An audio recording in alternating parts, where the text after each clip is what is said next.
Assalamualaikum warahmatullahi wabarakatuh. Kami dari kelompok 10 yang beranggotakan yang pertama Farham Sumbaga dengan NPM 19210055, yang kedua Lela Alia dengan NPM 19210018, dan yang ketiga Neni Nuraini dengan NPM 19210026, dan yang terakhir yaitu Nuriyah Rahmi dengan NPM 19210049.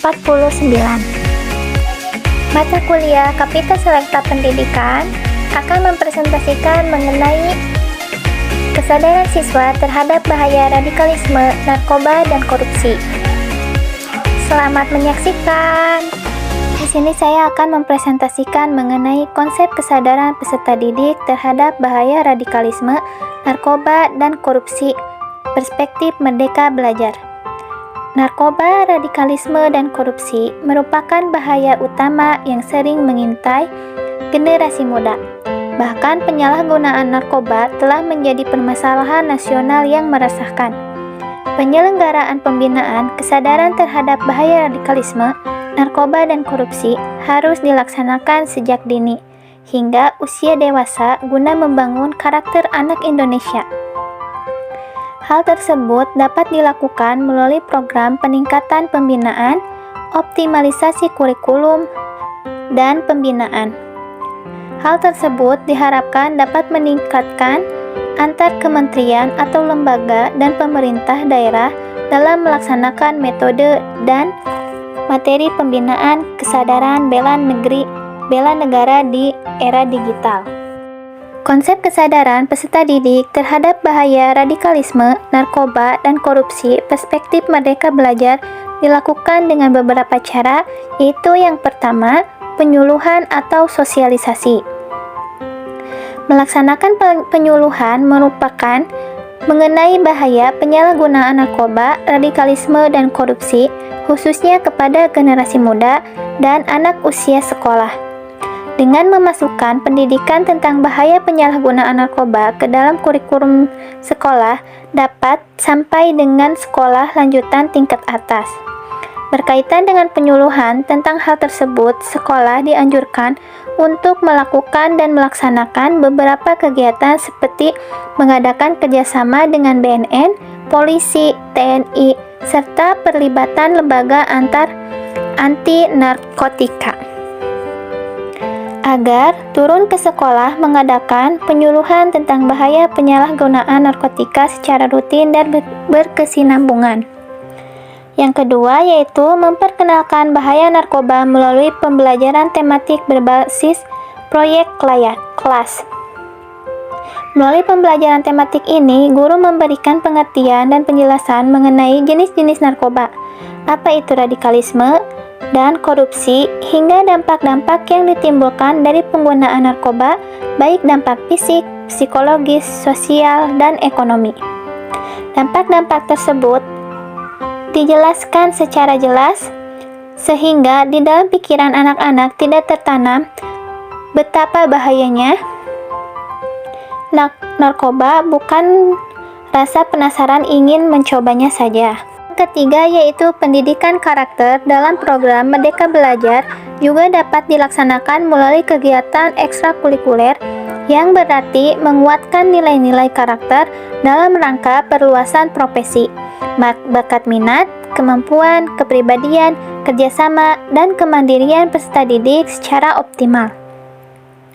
Dalam hal intrakurikuler, penguatan nilai-nilai karakter dapat dilakukan melalui kegiatan penguatan materi pembelajaran, serta metode pembelajaran yang sesuai dengan muatan kurikulum. Sementara itu, kurikuler dapat dilakukan melalui penguatan nilai-nilai karakter guna memperdalam maupun pengayaan kegiatan intrakurikuler sesuai muatan kurikulum. Di sisi lain, langkah ini juga dapat dilakukan melalui kerjasama antar satuan pendidikan formal, kerjasama dengan satuan pendidikan non-formal, dan kerjasama dengan lembaga keagamaan atau lembaga dalam program Merdeka Belajar. Langkah-langkah penanaman karakter merupakan hal yang sangat krusial. Selanjutnya yaitu rendahnya literasi peserta didik terhadap isu-isu radikalisme, narkoba, dan korupsi. Salah satu penyebab maraknya paham radikalisme, penggunaan narkoba, dan korupsi yaitu karena rendahnya kemampuan literasi masyarakat Indonesia. Menurut data Organization for Economic and Development, Indonesia berada di urutan 43 dari 43 negara dalam hal tingkat kemampuan literasi numerik dan pemecahan masalah. Sedangkan menurut UNESCO, Indonesia berada di urutan 60 dari 70 negara. Ada beberapa faktor penyebab rendahnya literasi peserta didik terhadap isu-isu radikalisme, narkoba, dan korupsi, diantaranya yang pertama, minat membaca siswa di lingkungan sekolah kurang mendukung, baik itu dorongan dari guru ataupun fasilitas yang kurang mendukung terhadap minat membaca siswa di lingkungan sekolah. Yang kedua, pembelajaran yang bersifat terpusat pada guru. Jadi pembelajaran yang terpusat pada guru akan membuat rendahnya literasi peserta didik, baik itu dalam pemecahan masalah ataupun dalam pengetahuan luasnya. Yang ketiga, peran perpustakaan belum maksimal. Perpustakaan di sekolah biasanya harus sifatnya dikunjungi langsung oleh peserta didik, belum perpustakaan yang bersifat digital. Yang keempat, keterbatasan buku, bahan bacaan terkait hal radikalisme, narkoba, dan korupsi. Yang kelima, peran keluarga kurang mendukung dan pengaruh menonton televisi serta penggunaan handphone dan sulitnya melaksanaan pembiasaan literasi siswa ketika belajar di rumah. Yang keenam, kurangnya referensi yang dimiliki oleh guru. Yang ketujuh, kurangnya penguasaan guru dalam penggunaan teknologi. Yang kedelapan, tidak adanya sumber bacaan atau bacaan kurang menarik. Kebanyakan buku tentang isu radikalisme, narkoba, dan korupsi dari pandangannya dipandang bacaannya kurang menarik, sehingga minat membaca siswa dalam hal tentang radikalisme, narkoba, dan korupsi kurang diminati oleh peserta didik. Yang kesembilan, beberapa orang tua kurang memilih waktu untuk mendampingi anak dalam membaca. Orang tua juga kurang memiliki waktu untuk mendampingi anaknya untuk membahas atau memberikan pengetahuan tentang isu-isu radikalisme, narkoba, dan korupsi.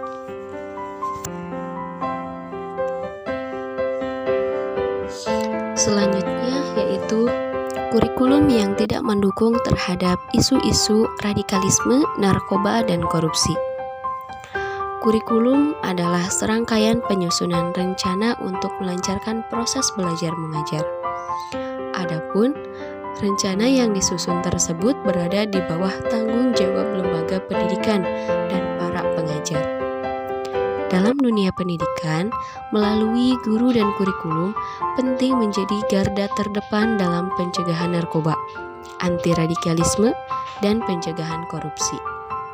Artinya, keberadaan institusi pendidikan yang merupakan bagian dari sistem berbangsa dan bernegara berdasarkan Pancasila dan Undang-Undang Dasar 1945 mesti mengambil bagian dan peran menangkal radikalisme, penyalahgunaan narkoba, dan korupsi. Dengan demikian, pentingnya isi kurikulum yang bermuatan materi anti-radikalisme dituangkan sebagai pokok bahasan atau subpokok bahasan, seperti yang telah dicontohkan oleh Kis Boyanto dalam pelajaran bahasa Inggris. Keterangan dalam silabusnya yaitu penggunaan bahasa Inggris sebagai bahasa keilmuan dan komunikasi internasional, bukan sebagai bahasa orang kafir. Nah, semakin kita mempertegas bahwa kurikulum tidak boleh statis, apalagi monoton, akan menjadi materi pengajaran yang tertinggal dengan perkembangan dan kemajuan zaman. Nah, kurikulum itu harus dinamis sesuai dengan perkembangan sosial dan mampu menjawab tantangan-tantangan kontemporer, termasuk radikalisme atau isu-isu radikalisme. Adapun materi pendidikan pencegahan penyalahgunaan narkoba sudah diketahui oleh sebagian besar lembaga pendidikan. Namun, belum semua memahami dan peduli dengan materi tersebut. Hal ini menunjukkan sebagian besar kepala sekolah baru dalam batas mengetahui, tetapi belum memahami dan menyadari akan pentingnya kegiatan pendidikan penyalahgunaan narkoba tersebut. Walaupun sebagian besar kepala sekolah menyatakan bahwa program kegiatan pencegahan terhadap penyalahgunaan narkoba berdampak positif dan minta dilanjutkan oleh sekolah secara rutin setiap tahunnya dan patut dipertahankan. Namun sayangnya, baru sebagian kepala sekolah yang sudah mengintegrasikan pencegahan terhadap penyalahgunaan narkoba ke dalam dokumen KTSP, serta penilaian dilakukan oleh gurunya itu masih kurang. Jadi penilaian terhadap penyalahgunaan narkoba itu dengan guru-gurunya masih kurang dilakukan. Nah, kegiatan pencegahan terhadap penyalahgunaan narkoba memiliki beberapa kendala, yaitu berupa dukungan dananya, tenaga ahlinya, pelatihannya, dan sumber belajar atau bahan ajar. Strategi pelaksanaan kegiatan pendidikan pencegahan penyalahgunaan narkoba dilakukan dengan mendatangkan narasumber, baru diikuti melalui kegiatan bimbingan konseling. Dengan demikian, dalam pelaksanaannya, perencanaan kurikulum pendidikan di Indonesia masih kurang mendukung terhadap isu-isu radikalisme, narkoba, dan korupsi. Penekanan terhadap hal tersebut masih kurang, baik dari segi teori maupun implementasinya. Ada beberapa faktor penyebab kurikulum yang tidak mendukung isu-isu radikalisme, narkoba, dan korupsi, diantaranya yang pertama, kegiatan pendidikan pencegahan terhadap penyalahgunaan narkoba di program kerja sekolah bukan seluruhnya datang dari kepala sekolah sendiri. Hal ini terlihat dari pelaksanaan program pencegahan penyalahgunaan narkoba yang dilaksanakan berdasarkan inisiatif kepala sekolah agak lebih kecil dibandingkan dengan inisiatif kegiatan yang dilakukan oleh puskesmas dan hanya sedikit di atas pelaksanaan kegiatan yang dibiayai oleh Dinas Pendidikan Kabupaten atau Kota dan Pemda. Yang kedua yaitu kurangnya kepala sekolah yang sudah menyediakan anggaran rutin untuk melaksanakan kegiatan pencegahan terhadap penyalahgunaan narkoba. Yang ketiga, kegiatan pencegahan terhadap penyalahgunaan narkoba, radikalisme, dan anti korupsi dilaksanakan oleh sebagian kepala dengan tidak mengubah jam belajar yang sudah ada. Kurang dari kepala sekolah melaksanakan kegiatan pencegahan terhadap penyalahgunaan narkoba, anti radikalisme, dan korupsi dengan mengintegrasikan ke dalam mata pelajaran, sementara sebagian besar dilaksanakan melalui bimbingan konseling. Yang kelima, sekolah dalam melaksanakan penyuluhan pencegahan terhadap penyalahgunaan narkoba, anti radikalisme, dan korupsi sangat memerlukan narasumber dari instansi lain dan jumlah buku-buku sumber yang cukup banyak, karena kualitas buku yang ada sudah sesuai dengan kebutuhan peserta didik.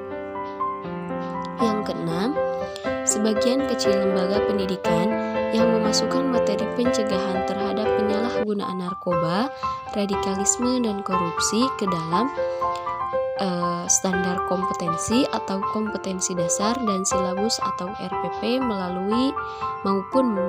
melakukan penilaian.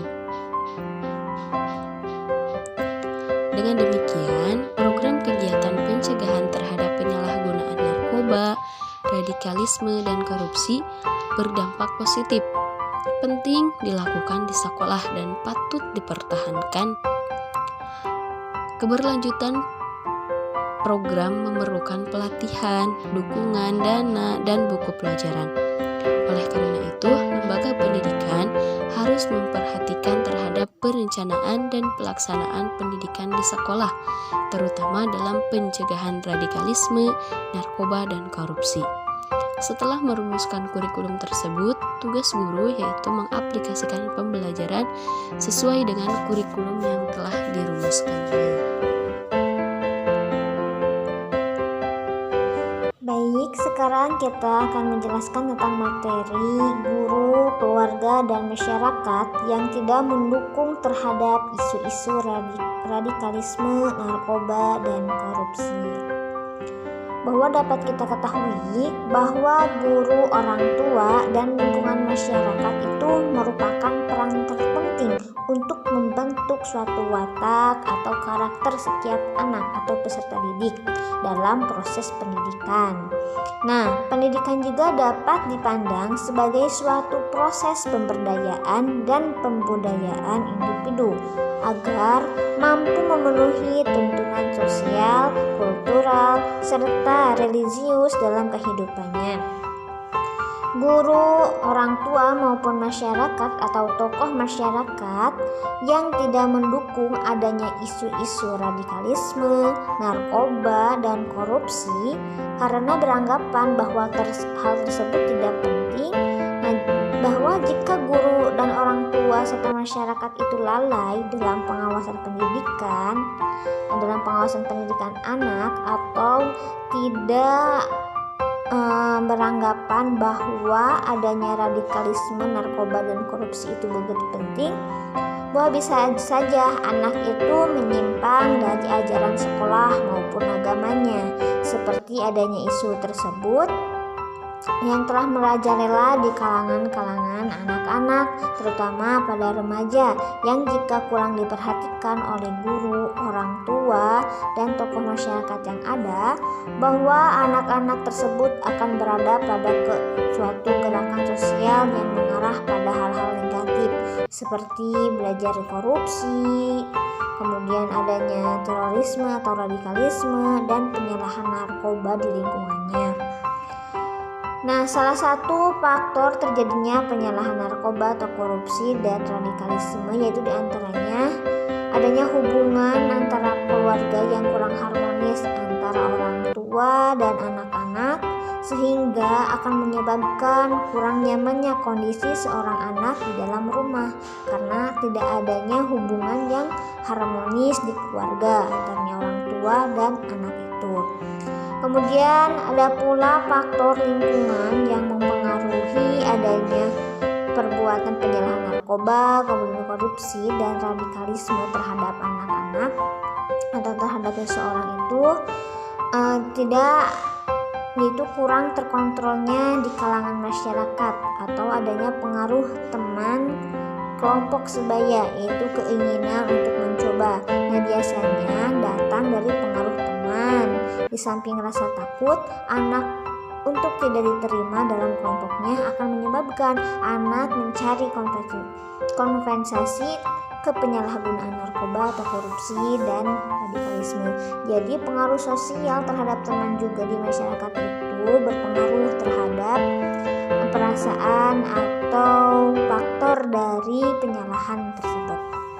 Kemudian ada juga faktor sosial yang dapat dipengaruhi dari kondisi sekolah, seperti kurang ketatnya peraturan sekolah yang ditetapkan guru, kemudian tentang tata tertib penggunaan narkoba, sistem kontrol yang kurang ketat akan menyebabkan anak menjadi kompensasi ke penyalahan narkoba, korupsi, dan radikalisme. Jadi guru, orang tua, dan lingkungan masyarakat itu harusnya lebih memperhatikan pergaulan anak-anak, terutama remaja, di lingkungannya. Kemudian ada pembahasan tentang kurangnya sosialisasi pemerintahan tentang tentang bahaya radikalisme, narkoba, dan korupsi. Nah, kurangnya sosialisasi pemerintahan ini tentang bahaya narkoba, radikalisme, dan korupsi itu disebabkan karena ada beberapa faktor kendala yang ditemui oleh masyarakat, terutamanya untuk Badan Narkotika Nasional. Dalam pencegahan penyalahgunaan narkoba itu ada beberapa kendala, diantaranya yaitu kendala untuk mengharmonisasikan berbagai instansi yang bersinergi dengan Badan Narkotika Nasional per kota. Kemudian ada keterbatasan dana sehingga pemerintah sulit untuk melakukan sosialisasi kepada masyarakat. Kemudian ada rendahnya peran serta masyarakat dan kendala dalam sarana dan prasarana. Nah, kemudian kendala-kendala ini juga berpengaruh terhadap sosialisasi terhadap radikalisme, narkoba, dan korupsi juga, yaitu diantaranya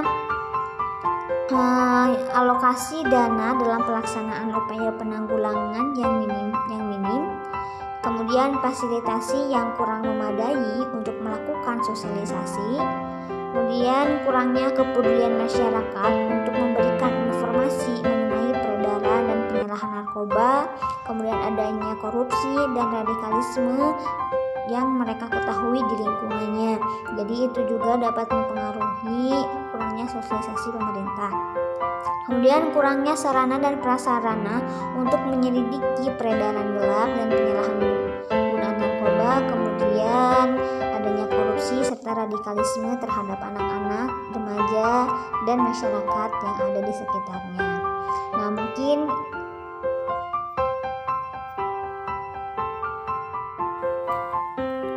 baik, selanjutnya pembahasan mengenai solusi Merdeka Belajar terhadap keempat masalah tersebut.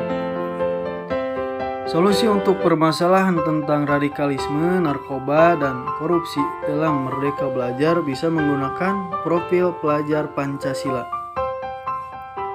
Pada dasarnya, profil pelajar Pancasila ini adalah suatu proyek penguatan nilai-nilai Pancasila yang dicanangkan oleh Menteri Pendidikan dan Kebudayaan dengan sasaran para pelajar di Indonesia. Dalam konteks ini, nantinya profil pelajar Pancasila akan memiliki rumusan kompetensi yang melengkapi fokus dalam setiap pencapaian standar kompetensi lulusan yang terdapat di masing-masing jenjang satuan pendidikan. Tidak lupa dengan adanya penanaman karakter yang diselaraskan dengan nilai-nilai Pancasila. Sesuai visi dan misi Kementerian Pendidikan dan Kebudayaan sebagaimana tertuang dengan Peraturan Menteri Pendidikan dan Kebudayaan Nomor 22 Tahun 2020 tentang Rencana Strategis Kementerian Pendidikan dan Kebudayaan tahun 2020-2024. Dalam kegiatan proyek tersebut, para pelajar akan memiliki kesempatan untuk mempelajari berbagai tema penting seperti perubahan iklim, anti radikalisme, anti korupsi, penyalahan narkoba, kesehatan mental, budaya, wirausaha, teknologi, dan kehidupan berdemokrasi. Tema-tema tersebut secara tidak langsung dapat mengajarkan para pelajar untuk melakukan aksi nyata dan menjawab isu-isu tersebut sesuai dengan tahapan belajar dan kebutuhan pelajarnya. Pancasila juga merupakan perwujudan pelajar Indonesia sebagai pelajar sepanjang hayat yang memiliki kompetensi global dan berperilaku sesuai dengan nilai-nilai Pancasila dengan 6 ciri utama, yakni beriman, bertakwa kepada Tuhan Yang Maha Esa, dan berakhlak mulia, berkebinekaan global, bergotong royong, mandiri, bernalar kritis, dan kreatif. Seperti ditunjukkan pada gambar tersebut, bisa dilihat ya. Selanjutnya 6 profil pelajar Pancasila. Yang satu, berakhlak mulia, yakni akhlak beragama, akhlak pribadi, akhlak kepada manusia, dan akhlak kepada alam, dan terakhir akhlak bernegara. Yang kedua, berkebinekaan global, yakni mengenal dan menghargai budaya, kemampuan berkomunikasi interkultural, dalam berinteraksi dengan sesama, lalu refleksi dan tanggung jawab terhadap pengamalan kebinekaan. Yang ketiga, gotong royong, yakni kolaborasi, kepedulian, berbagi. Yang keempat, mandiri, yakni kesadaran akan diri dan situasi yang dihadapi dan regulasi diri.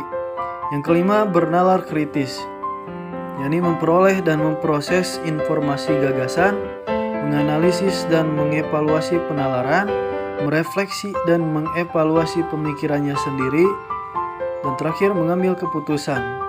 Yang keenam, kreatif, yakni menghasilkan gagasan yang orisinal, menghasilkan karya dan tindakan yang orisinal.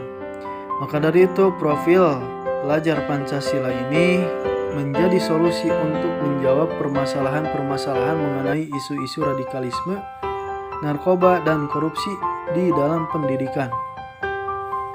Profil belajar Pancasila diharapkan dapat menjadi sarana yang optimal dalam mendorong peserta didik menjadi pelajar sepanjang hayat yang kompeten, berkarakter, dan berperilaku sesuai dengan nilai-nilai Pancasila. Para pelajar akan memiliki kesempatan untuk mempelajari dan mengetahui perubahan iklim, anti radikalisme, narkoba, dan korupsi, dan kehidupan berdemokrasi. Hal tersebut secara tidak langsung dapat mengajarkan para pelajar untuk melakukan aksi nyata dalam menjawab isu-isu tersebut sesuai dengan tahapan belajar dan kebutuhannya, serta menjalankan kehidupannya di dalam kehidupan bermasyarakat.